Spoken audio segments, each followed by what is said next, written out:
Hi everyone, my name's Pieta Valentine. I've written 2 books, The Resident's Voice from a Dementia Unit and The Resident's Rise from a Dementia Unit. Today's video is on when it is not okay to have someone with dementia stay at home with you.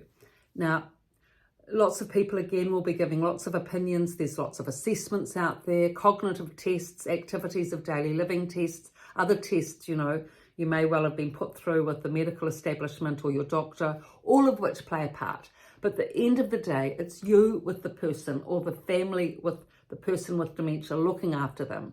And it really does come down to whether the situation is manageable or not, safe or not, in terms of managing the person with the dementia, in terms of you managing, in terms of the family managing or not managing.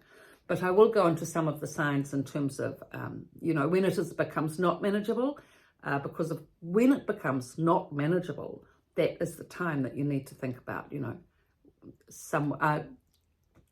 them going into a dementia facility. And that is when you need to liaise with and work with the doctor, who's hopefully a doctor that you've been going through this, process with your, say, partner with dementia, who knows the history.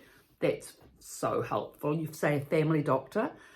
So at that unmanageable point, or just before that unmanageable point, to be working with the medical establishment on these things. But if it is manageable and you are coping and managing, as in the previous video I've done, then it's okay. So what are the signs of when it becomes unmanageable?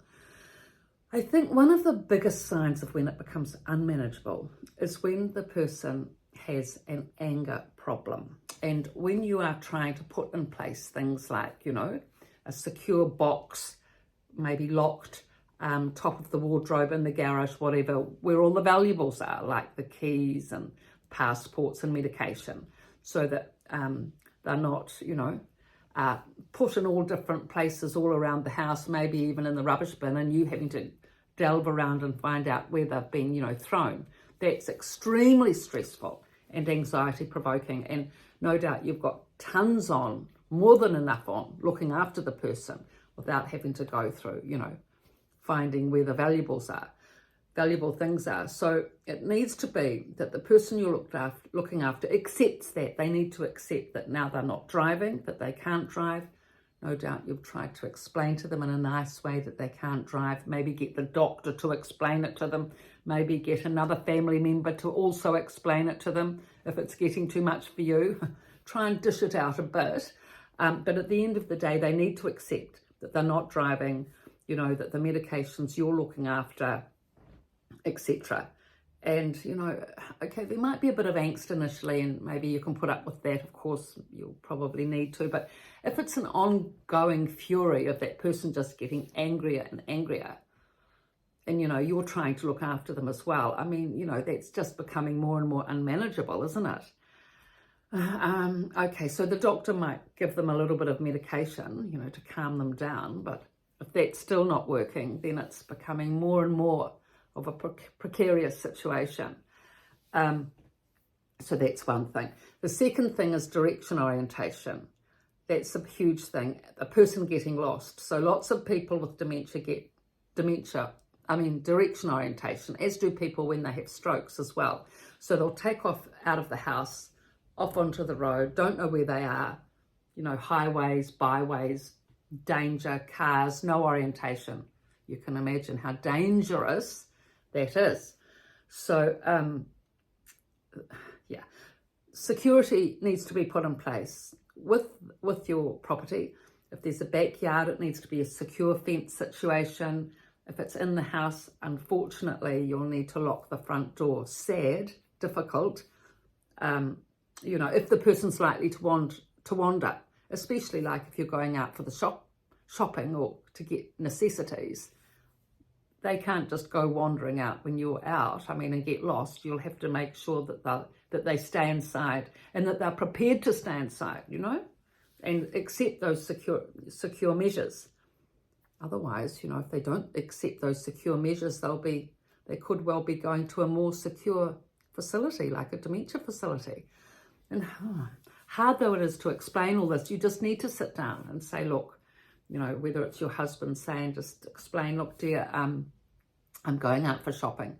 You know now with the dementia that your memory is getting less. Oh, yes, I know. And, you know, not just your memory, but also your direction, orientation, and your memory is going, Doug say. So that when I go out shopping, if you, like that time I went out shopping just a few weeks ago and you went off for your usual walk, lost your way because you haven't got the orientation you used to, and you were picked up by the police. Oh, yes, I do remember that. Well, it's no good. You know, we can't have that happening to be able to manage here. Okay, I understand. So if he understands and you can put in place that measure of locking the front door, good, you know, fantastic. But if he doesn't understand and gets aggro about it, you know, goes around smashing the window to try to get out or whatever, I mean, that's dreadful. You only need, you know, a couple of those instances to know that you can't manage. So, yeah, so that's really a defining point.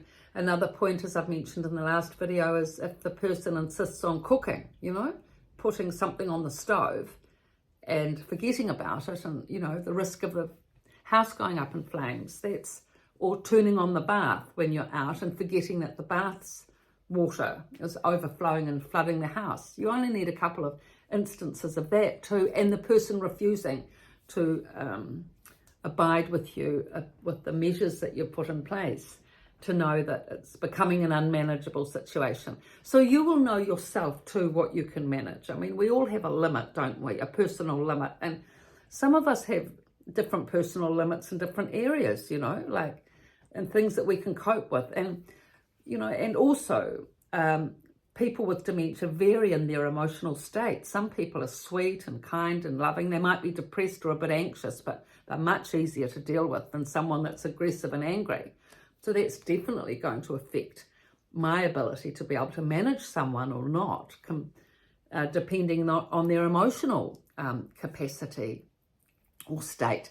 And also it all depends on how much support I have, what age I am. If I'm younger and more resilient, I'll be able to cope with these things more effectively because I'll be fitter and stronger, have more energy.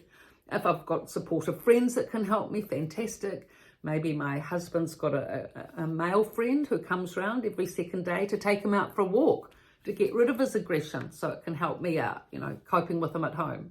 Or maybe I've got a supportive family, you know, sister and brother that come over and help whenever I need it. So all these things make a huge difference in being able to manage with someone with dementia. If I've got a son who can come and put extra locks on the windows and doors, you know, to keep it secure, you know, with the fencing outside, put a lock on the gate, put more secure fencing on one side where the palings are coming apart, whatever, you know, a little box in the garage with a key so I can put the valuables in there. All these practical things that really makes a difference if you've got someone on hand that's prepared to come in and just do it without all the big explanations needed. Okay, Mum, whatever you need, I'm there. Or the friend, look, okay, you know, Alice, whatever help you need with you know, your husband, Doug, I can just come in and help out. Take him for a walk, take him for a drive, happy to.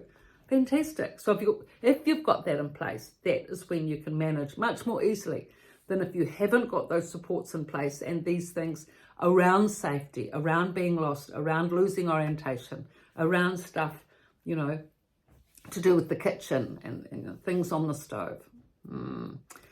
So it really depends on what issue is flaring up the most, where it's the, you know, not safe. And if you can't put in measures to manage that, then you know that it's becoming an unmanageable situation, sadly. You will know when you're at that point of, oh, I just don't know if I can manage any longer, you know.